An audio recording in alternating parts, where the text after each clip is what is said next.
राधे राधे बच्चों, कैसे हैं आप सभी। स्वागत है आप सभी का हमारे इस वीडियो में, जो कि आपके लिए बहुत ही महत्वपूर्ण जो घात और घातांक का चैप्टर चल रहा है।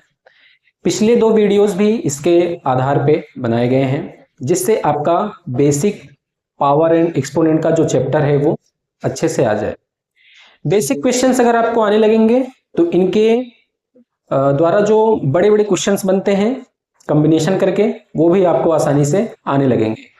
वो क्वेश्चंस भी हम आपके सामने लाएंगे, सॉल्व कराएंगे, आपके साथ ही सॉल्व करेंगे, आपको बताएंगे भी। लेकिन उससे पहले आपको सबसे पहले इनके नियम के बारे में तो जानना जरूरी है। जो बच्चे अभी तक पिछला वीडियो नहीं देखे हैं, पहले वो जाके पिछली वीडियो भी देख लें, जिसमें आपको law first, second, third, fourth ये चारों बता दिए गए हैं। आज हम 3 लॉ जो इसके और बचे हुए हैं, जो लॉ 4 था वो तो बस एक नॉर्मली नियम था, हमने उसको लॉ के अंदर ले लिया था। उसके अलावा 3 लॉ जो हैं आज हम आपके लिए और ले आए हैं। तो अपने इस क्लास को बहुत ही अच्छे से देखिए और समझने की पूरी कोशिश करिए। चलिए क्वेश्चन को हम देखते हैं और बताते हैं आपको कैसे ये सॉल्व होते हैं। आप देख सकते हैं कि सबसे पहले लॉ 5 में क्या है, ए पावर m यानी किसी संख्या का पावर यदि है और उसके ऊपर फिर एक होल पावर भी है। ठीक है, ये रूल जो है, ये नियम जो है इसीलिए है, यदि किसी संख्या की पावर कुछ दी गई है, उसके बाद होल पावर में कोई और एक पावर दी गई है, ऐड कर दी गई उसमें, तो क्या करेंगे, हम दोनों पावर्स का मल्टीप्लाई कर लेंगे। दोनों पावर्स का मल्टीप्लाई हो जाता है, यानी आप कह सकते हैं a पावर m का होल पावर n है ना, इक्वल में a power m into n। यानी हमें जो दो पावर्स दिख रही हैं इन्हीं को हमें गुणा करना है, फिर उसके बाद ये आपको सॉल्व करना है।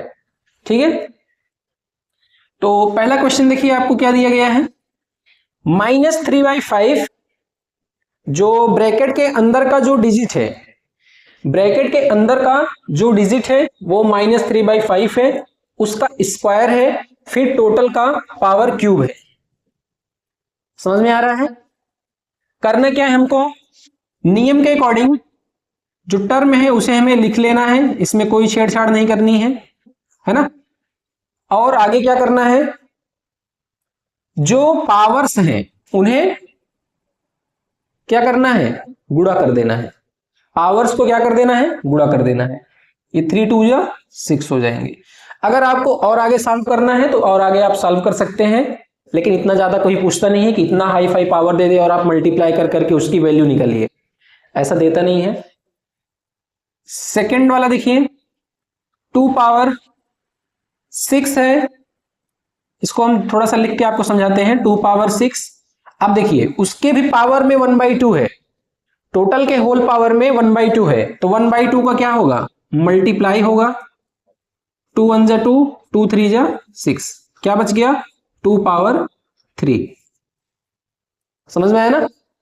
6 इंटू 1/2 जब हुआ, उनके पावर्स के बीच में जब मल्टीप्लाई हुआ तो 2 से 6 जो है वो कैंसिल हो गया और 3 आपका पावर बच गया। अगला क्वेश्चन देखते हैं, 3/4 की पावर 3, 3/4 की पावर 3, 3/4 है, उसकी पावर कितनी है, 3 है। उसके बाद होल पावर में कितना है, 5 है, तो मल्टीप्लाई करिए आप। 3/4 डायरेक्ट हम लिखते हैं, 5 3 जा, इन्हीं दोनों का तो मल्टीप्लाई होगा, 5 3 जा 15। ठीक है, ये एक छोटा सा लॉ था, आपको समझ में आ गया होगा। सेकंड वाला देखते हैं। सेकंड वाले में आपके बेस जो है वो डिफरेंट हैं, ये a है ये b है, दोनों के बेस क्या है, डिफरेंट है, लेकिन दोनों की जो पावर्स हैं, या आप कह सकते हैं दोनों की जो घात हैं वो इक्वल है, सेम है। अगर इस प्रकार से कोई भी क्वेश्चन दिया जाता है तो वो इस लॉ पे, लॉ 6 के अकॉर्डिंग वो सॉल्व किया जाएगा। a इंटू बी, इसकी भी पावर m, इसकी भी पावर m। हमको करना क्या है, पावर को सेम रखना है, दोनों व्यंजकों का, दोनों टर्म्स का मल्टीप्लाई कर देना है, बस इतनी सी चीज है। यानी कहने का मतलब है x इंटू वाई है, तो क्या लिख सकते हैं हम इसे, xy लिख सकते हैं, दोनों का मल्टीप्लाई हो गया। पावर में 8 रख दीजिए। भाई दो पावर रखने की क्या जरूरत है, जब दोनों के ऊपर सेम पावर है। तो पावर हम एक ही रख देते हैं होल पावर में, ठीक है। इसमें देखिए दोनों टर्म्स का मल्टीप्लाई कर लीजिए, 8 3 जा 24 पावर 5, ठीक। 1/3 इंटू 2/5। सबसे पहले तो अगर हम देखते हैं यहाँ पे कुछ सिंपल होने के लिए अगर है, वह तो सिंपल नहीं होगा। यहाँ पे देखिए कुछ कटेगा नहीं, कुछ सॉल्व नहीं होगा। अगर क्रॉस क्रॉस में हम देखते हैं तो कुछ भी नहीं मिल रहा है हमें सॉल्व करने के लिए, तो सीधा क्या करेंगे मल्टीप्लाई। 2 1 जा 2 और 5 3 जा 15, दोनों का मल्टीप्लाई हो गया।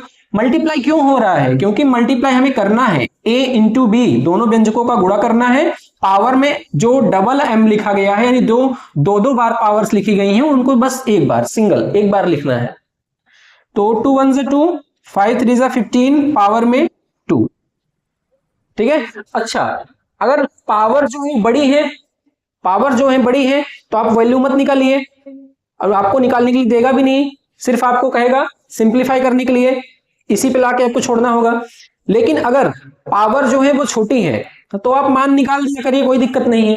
अगर इसका मान निकालना चाहेंगे तो 2 2 जा 4 हो जाएगा, क्योंकि स्क्वायर है, और 15 का स्क्वायर 2 2 5 यानी 4/225 है ना, इसकी एक वैल्यू और आ जाएगी, ठीक है। वैसे ये एक्सपोनेंट के फॉर्म में है तो ज्यादा बेटर है। चलिए लास्ट वाला जो लॉ है उसको देखते हैं हम, लॉ नंबर 7। सेम इसी के जैसा है, बस बीच में क्या है डिवाइड है। जब डिवाइड है तो दोनों टर्म्स का क्या होगा डिवाइड होगा, पावर वही रहेगी।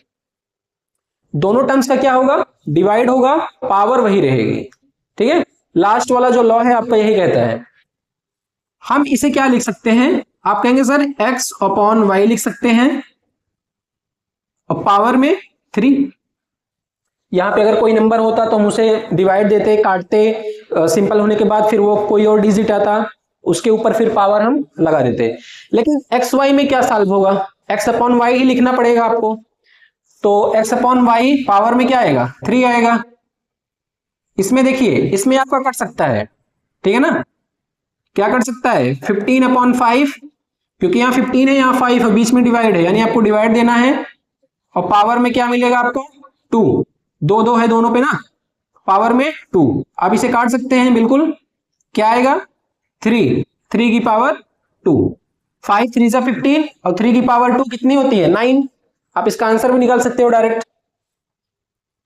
इसको देखिए p² डिवाइडेड बाई 2 का स्क्वायर, ठीक है। हमारा लॉ पे फिट हो रहा है, बिल्कुल फिट हो रहा है। a अलग है b अलग है, दोनों अलग अलग टर्म्स हैं। पावर क्या है दोनों सेम है, पावर सेम है, ठीक है। और हमारा a² डिवाइड b² के फॉर्म में है बिल्कुल। इसको क्या लिख सकते हैं p/2 होल स्क्वायर, पावर वही रहेगा, ठीक है। तो आपके आज के जो लॉ थे वो खत्म होते हैं, अच्छे समझ में आया होगा आपको।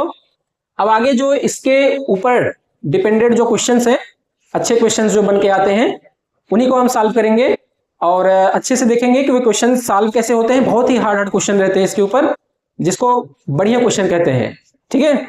तो वीडियो पसंद आया तो वीडियो को लाइक करिएगा, चैनल पे अगर नए हो तो चैनल को सब्सक्राइब कर लीजिएगा। बाकी जो बच्चे पिछली वीडियो नहीं देखे हैं, पिछली वीडियो आप जरूर देखा करिए और पूरी वीडियो देखा करिए, ठीक है, जिससे आपको कंफ्यूजन ना हो और सब कुछ आपका क्लियर रहे। मिलते हैं फिर ऐसे ही मजेदार और अच्छे वीडियो में अपने नेक्स्ट वीडियो में, तब तक के लिए राधे राधे, जय हिंद।